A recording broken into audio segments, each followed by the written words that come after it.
குந்தன் அடியில் குலத்து புழையில் தவழும் கனியே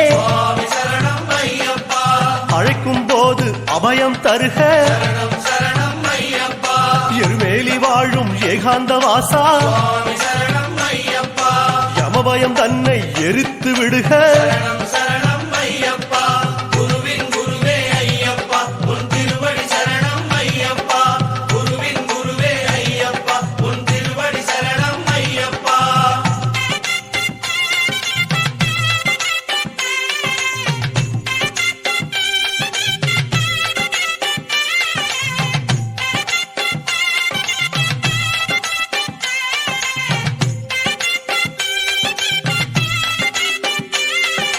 பாபரின் தோழா வன்புலி வாசா